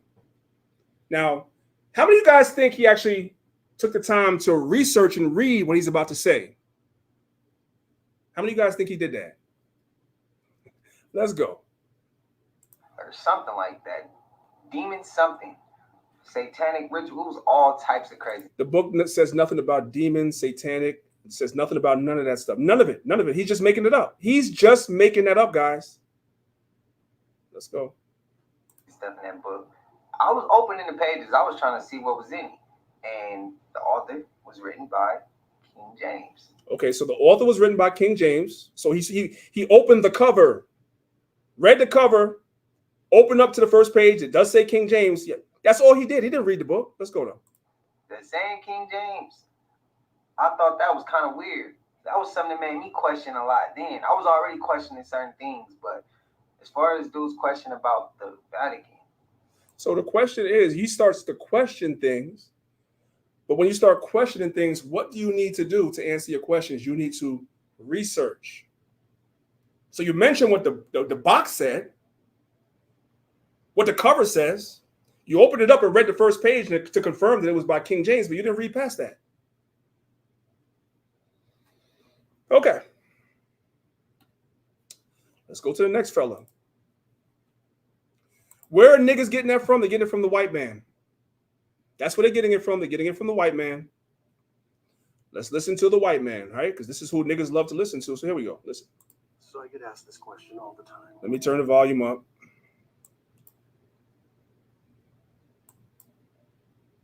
So I get asked this question all the time. What is the scariest book that you have in your collection, or scariest books? And so I put together a list of 5. And the Egyptian Book of the Dead doesn't even make the list. What books do make the list? Here goes. This book is from 1589. It is a book on demonology. I want you guys to pay attention. We're going to go back just a little bit. We got time. How much time we got? We got 20 minutes. Good. We got some time. Because this is easy work. I want you guys to pay attention to the background music for the effects. Esau is the devil. Listen. It is a book on demonology, written by none other than James I, or King James, the man who would have the Bible printed that carries his name. So there it is. Okay, wait. The book on demonology and witchcraft in 1589. So let's stop and let's talk about that. The guy that would commission for the Bible to be translated at the Hampton Court Conference, right, also wrote a book about demonology and witchcraft in 1589. You know, the KJV was finished and published in 1611. So that's what, 22 years? Prior to the KJV being published, he wrote a book about demonology and witchcraft. The first thing I need for you guys to pay attention to is, why does anybody that brings this topic up never actually read out of the book? Can somebody tell me that? Can somebody help me out with that? Am I missing something? I don't know. I want you guys to notice that. They just talk about it. Okay. Because time is of the essence, and I ain't got time to play. First, let's come over here. I did the work for you guys. If you guys are watching the PowerPoint, I did the work for you guys. Do you guys see what I searched in Google right there? King James Demonology, PDF free. You can come to this website called Internet Archive. If you type this in just like this, King James Demonology, PDF free. You got to pay for it. It's going to bring up the first 2 websites as Internet Archive. You come here, right? Click on it. And you scroll down, and looky what you got right here. You have the PDF. You click on the PDF. And what do you guys have there, ladies and gentlemen? You have the demonology book that King James wrote for free. You can put this in your arsenal. It's free. I believe it's on our website, Elder Zahab. I believe it is as well. But if not, we're going to put it on there. See that? Free. That little arrow right there, that's download. Let me bring Zahab back in. Okay. Yeah. You guys see that little arrow right there? That's to download it. You can download it to your phone. You can download it to your computer. You guys can have a free copy. Because it seems to me that everybody likes to talk about this, but nobody likes to read it. I wonder why. You know what we're about to do, ladies and gentlemen? We're about to read it. We're about to read it. Because I need to see something. So here we go. Let me go ahead and make sure I'm sharing my screen. Yes, I am. Here we go. Right? This is from a PowerPoint that I did in the academy. So you guys better believe I'm not going through all of this today. There's no need. There's no need for me to go through. I'm going to debunk this real fast. If you want the entire presentation, join the academy. That's all I can tell you guys, right? But this is the book. Okay. Now. Oh, no. Yeah, I'm gonna take my time with this. Let's go to the next slide. Not only is there garbage circulating on TikTok, but this is a meme from Instagram.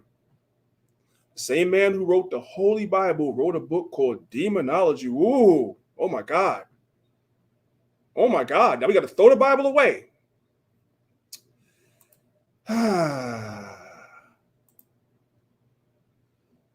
I've shown you guys this video before when that dumb pedophile named Brother Polite challenged me on this like 10 years ago and got cut then. Same topic.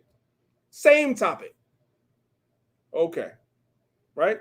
Y'all seen the video, right? Do I have time to play it? I got a little time to play it. Let's enjoy it. For this is like right after Kemet on trial. What is that, like 10, 12 years ago? Show you how long we've been cutting the same stupid thing. Your man, Brother Polite, saying the same dumb thing to me back then. Let's go. Danyaahla. Check him, Dan. Check him, Dan. Tear it up? Did he really tear it up? I don't understand what he did that tore it up. Because let me tell you something. What I presented in 17 slides trumped everything he presented in over 2 hours. So I don't see what he presented that was so powerful. I don't see it. You see what I'm saying?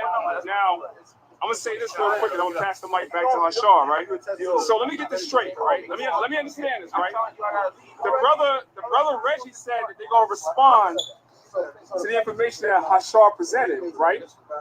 But you won the debate. If you won the debate, why are you presenting information after the debate to answer the question? That's good. After the debate. And if I'm not mistaken, my brother Polite just inside. My brother Polite. Yeah, please. Look at how Polite looking at me, y'all. Polite hated my guts. For those of y'all that don't, Polite hated my guts, and I'm glad. I'm glad.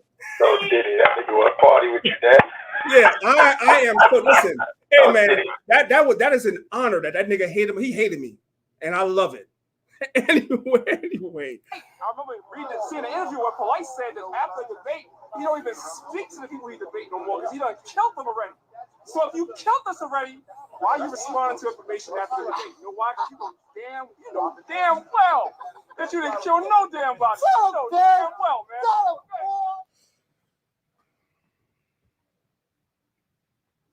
You know, my man did a PowerPoint on King James, but he ain't addressed Diana, Queen of the Fairies, that King James is scared of. So that's all I wanted to show you. That we've been arguing this for years. This dumb nigga, I'm gonna call it. This dumb nigga didn't read the book either. None of these guys read the book. You know who read the book? I read the book because I wanted to know. I read the book. Now we're gonna read the book together, and I already showed you guys where to get it. Let's go. All right, we're gonna skip this clown. It's another clown. So, ladies and gentlemen, we have the preface of the book right here. Nice to read the cover of the book, right? But how about actually reading the preface? Let's start here. Let's see what the book is about. Let me just check the time. Yep, we got time. Okay, let's go. It says, the fearful abounding at this time in this country of these detestable slaves of the devil, the witches or enchanters. We could stop right there. I could close the PowerPoint right here. He called the witches devils. Now remember, guys, you got to remember, spelling was not standardized in 1611. In 1589, English spelling was not standardized. So we spell devil D-E-V-I-L today because we're speaking standardized English with standardized spelling. Spelling was not standardized in 1589. So this word right here is devil. He called the witches the devil. I thought that these MFs said that he was actually a practitioner of demonology, a practicing witch, and bigging it up. No, he called them he called them the devil right there. This is not even in the book. This is the preface. Matter of fact, ladies and gentlemen, this is the first sentence in the book.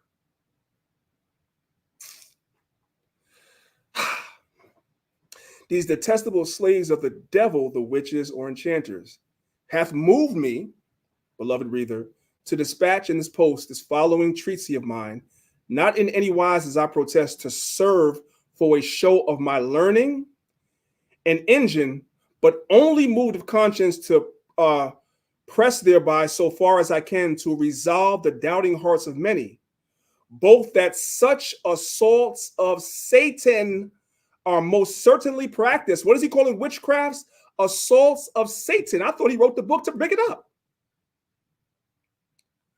And that the instruments thereof merits most severely to be punished. Ladies and gentlemen, the reason why he wrote this book is because he sat in on the trials of the witches. There were trials. Why were the witches on trials? Because one of them tried to kill him.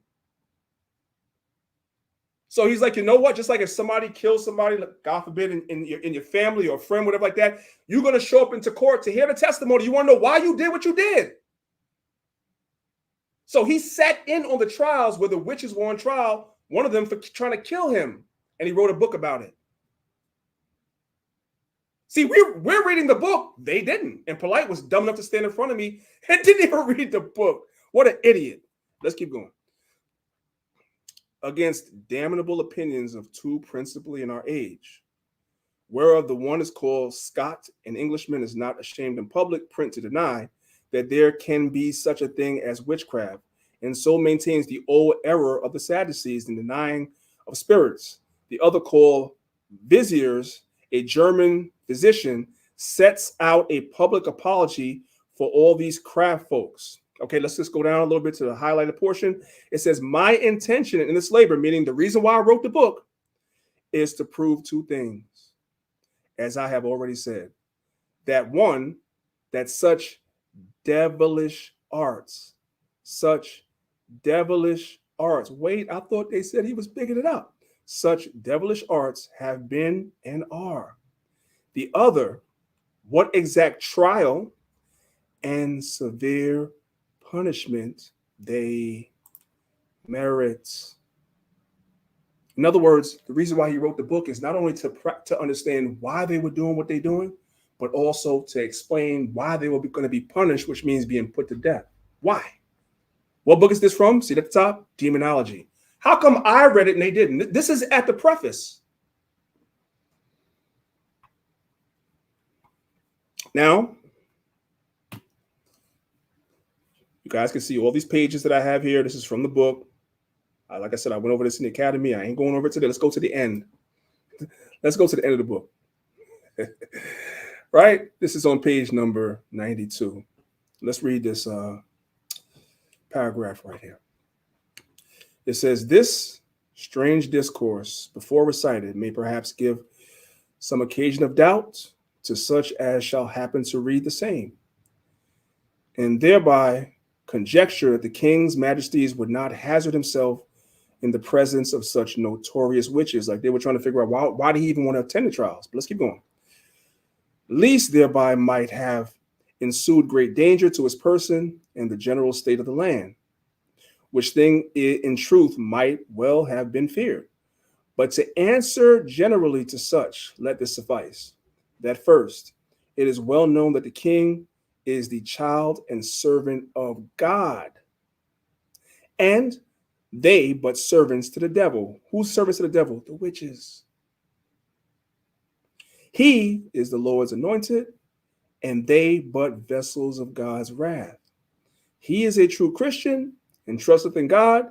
They worse than infidels, for they only trust in the devil, who daily serve them, till he hath brought them to utter destruction. But hereby it seemeth that his highness carded a magnanimous and undaunted mind, not feared with their enchantments, but resolute in this, that so long as God is with him, he feareth not who is against him. So we saw the preface at the beginning of the book, and we saw the conclusion at the end. Ain't no worshiping, no witch, no witchcraft or demons and nothing else. It was written about the trials that the witches were on for doing all types of things, including trying to kill him. That's what the book is about. Is everybody, I want to make sure everybody's clear on that. Was that clear? If that was clear, guys, put one in the chat. I want to make sure everybody understood that. Hey, Priest, while you checking the chat, if I may say also, I read the book, and it was like not a treatise per se, but he had another, I think it was a duke or somebody like that, a nobleman, and he was having a discourse with him, and he was asking him, yo, why is the fascination? And King James was telling the nobleman, like, yo, these people are Satan's children, man. We have to really get rid of them. You know what I'm saying? And he was like, listen, I approach it almost like on a scientific level as to why would somebody be involved in witchcraft? Why would somebody want to condemn their soul? And he said it was mostly the women who was doing it. I gotta read the book. I read the book, King. I read the book. And King James was like, yo, it's the women. These witches are wild, wicked women. And they try to kill him too. So, yo, man. Gonna make the sisters upset with that one. But it's the truth. Where the sisters of seven down one, it's the freaking truth. It's in there. Brothers and Go sisters. read chapter 2 too. Go read chapter 2. Mm-hmm. I'm telling. When you read, it's nothing about the man worshiping no devil, bro. Our people are just stupid as hell, man. They see the book, see the title, and that's it. Oh, you know what? That's telling me you never wanted to believe in the Bible anyway. Because if you're that easily swayed, your heart ain't in it, man. Right. So once again, you guys are looking at the screen. Can't nobody know it. Hey man, if you fall out the truth behind this stupid stuff, we're gonna mock you. We're gonna mock you. I'm telling you guys where to go to get what I just read. It's free. It is free. And I showed you guys, just read the preface and the end. You can read the rest of the book on your own, like Elder Zahab said. But I'm showing you guys where to get it. You just type in King James Demonology PDF free. Make sure you put in free. PDF free. It comes up on the website Internet Archive. You can download your own copy. One of the witches tried it real quick because I know time is of the essence. One of the witches, what they did was he had somebody that was, so if you know the history of him, he didn't really interact and mingle with the public. He would have the people that was in his inner chamber. And one of the people that worked in his chamber cut a piece of his clothes and gave it to a witch. And the witch dipped the clothes in like some type of thing that if it touches the skin, I forget. It's been a long time since I read the whole book. But she put something on the clothes that when he put the clothes on, it would seep into his skin and ultimately poison his blood and kill him. That's what they did, right? It's in the book somewhere. It's on one of those slides that I had in there, but that's basically what happened. So because of that, somehow or another, he found out that they did that. And so that person that was in his court was put to death, and the witch was eventually put to death as well that tried to do that. That's all in that book. That man made a sport for killing witches, bro. Yeah. That man took it to the next level. And then they turn around and talk about he was worshiping the devil. That's crazy. It's not hard, guys. Ladies and gentlemen, what I just demonstrated in the last half an hour is the power of just reading. This is why TikTok is dangerous, is because it's a bunch of stupid people that have access to make videos that don't know what the hell they're talking about. And it's sad. But I'm equipping you brothers, especially you brothers that are teachers, I'm equipping you guys what to say because this stuff is easy. It's not hard. If you guys want the full PowerPoints, hey man, you got to join the next academy whenever the Most High move me to do another one, and you guys will get the whole lesson, the whole book, everything, the whole breakdown of everything. But until then, I gave you guys enough to, you know what I'm saying, to protect yourselves. So with that being said, time is of the essence. If you guys have been here watching the video and have not subscribed to the channel, have not hit the like button, you're off. Oh, I wasn't showing that. Hold on a second. Let me was I showing that? I want to make sure I was showing that. Let me do it one more time. Make sure I was showing that. I believe I was. There it is. Right? Boom. Okay. I'm gonna stop sharing now. All right. Yeah, brothers and sisters, subscribe to the channel. We will be here again next week. Most High will. Zahab, you have anything you want to say before we get out of here? A lot of resources. You don't have to go anywhere. You can come to our website. You go to our book tab. We have okay, let me do that real quick for them. Yeah, I'm gonna do that real quick for them. Yeah. Demonology's on there. There's another good book, Memoirs of the Secret Service of John Mackey. And how many of y'all know that 007 and all that started back in the Victorian age? What's that, Queen Elizabeth II? That's where you get the idea of spies and 007 and all that. It's a lot of information that's on the website as far as in a book form. You just, brothers and sisters, just got to take time to read and digest it. So guys, this is our website, thelionsofisrael.com. You guys can come here. You guys see we have a tab here that says books. And so what we did was we got a lot of books, so there's plenty more we have to add here. But when you click on the tab that says books, you guys will see a lot of the PDFs of the books that I might talk about in some of my classes. You have the Encyclopedia of Jewish Diaspora. You have Whence Come the Black Irish of Jamaica. That's a great book. It shows you that the blacks that were in Jamaica and in Barbados were shipped from Europe during the time of Oliver Cromwell when we stopped ruling, when they beheaded King James's son, Charles I. And Oliver Cromwell shipped a lot of our people down to Barbados and down to Jamaica, right? That's real history. Anyway, that's a lot of that is in this book, right? Memoirs of the Secret Service of John Mackey. Demonology at the bottom. Demonology at the bottom, right? There it is, right there. Demonology is right there. So it's on our website, The Lines of Israel. If for some reason you can't, if for some reason 1 second.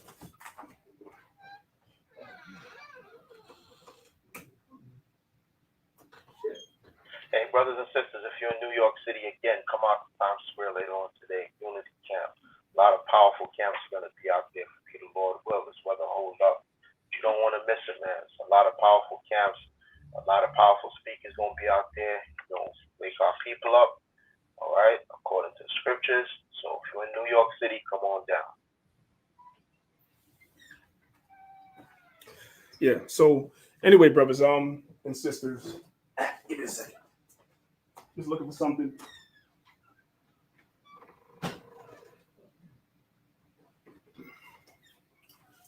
All right. So if you don't, real quick, priest, if you have interest in a book and you don't see it, shoot us an email and we can get it for you. More than likely, you know what I mean. Not as not some super rare book when we can't get it, but we'll get it and we'll post it up. All right, brothers and sisters. So we're out of here. Time is past already. I appreciate you guys being here. If you have not hit the like button, man, like I said, you off. Repent. Mike, Brother Mike from Colorado asked, are we doing an academy this year? Probably not. I need a break, to be honest, unless I get like an influx of people.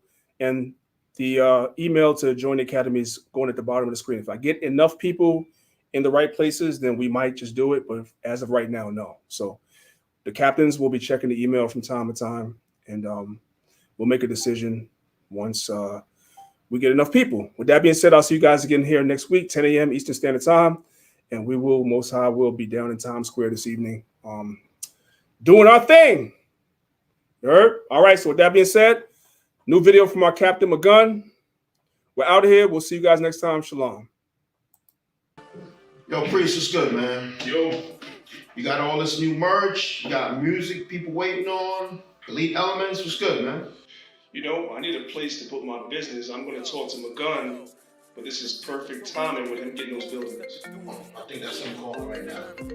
Yo, what's good, King? Ain't nothing, man. What's good? Nothing much, man. I'm looking at the property right now. Oh, yeah? Looks like a good deal, brother. Hey, Con. Meet me at the office. All right, I'm here with Priest. All right. No doubt. Shalom.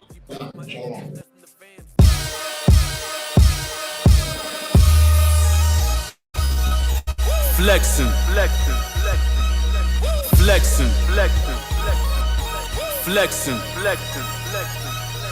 If you keep the most high laws, then you flexing. If you out teaching in the streets, then you flexing. If you keep it real no matter what, then you flexing. If you strong in the brotherhood, then you flexing. Yo. I'm back at it, using the wise tactics. Write expenses off, which saves me from the taxes. I'm chilling, relaxing, watching many actions. Stay away from drama to avoid backtracking. In the meantime, I'm here keeping the commandments. Authentic, no capping and no caption. Property upon property, that's how we cash it. Hold up, let me talk to him. Make investments from the money that you save. Discipline and wisdom both combined is what it takes. A calculated risk is what we call playing smart. Learn the knowledge cause the system keep us in the dark. People get in debt to go to college, end up as a worker. Wages not matching the expenses, makes no sense. Always keep your high clause in your heart. After all, God's children was chosen to be set apart. You heard that? After all, God's children was chosen to be set apart. If you elevating all the time, then you flexing. If you the type to stay on your grind, then you flexing. If you help the poor when you can, then you flexing. You the type to execute a plan, then you flexing. Then you flexing. Yeah, listen. Quarter juice, quarter chips was a whole meal. Now it's the best steak after landing good deals. Wouldn't change for $1 or a couple meals. An Israelite is who I am and it's not for sale. For all the good things, there's the price to pay. Knew the worst was 2009 and I'm here to stay. Once again, let me talk to him. Alright, so after all this, all we need is the financing. Well, I have a hard money lender. All they require is 10%. Okay. What about seller's finance? I mean, I could try to talk to the seller myself. Sounds good. That's even better. Come on. Yeah. Bought another property, I guess I deal with bricks. Tag me in when the reserves turn over the bricks. A businessman, I just happen to be in the truth. We holding camp, and that means the line's on the loose. Roaring loud, many times we've been on the noose. No peace for the heathens, not even a truce. Looking like a mill, smelling like a mill, walking like a mill. Confidence is over the ceiling, that's how I'm flexing. Yeah, that's right, that's how I'm flexing. Repping the most high while I'm flexing. If you the peacemaker when there's beef, then you flexin'. At the same time, war ready, then you flexin'. Your fringes match nice with the fit, then you flexin'. If you bumpin' this in your whip, then you flexin'. An Israelite for L-I-F-E. Yeah. An Israelite for L-I-F-E. Yeah. An Israelite for L-I-F-E. Yeah. An Israelite for L-I-F-E. Praise the Most High, Kum Yasharala. Praise the Most High, Kum Yasharala. Praise the Most High, Kum Yasharala.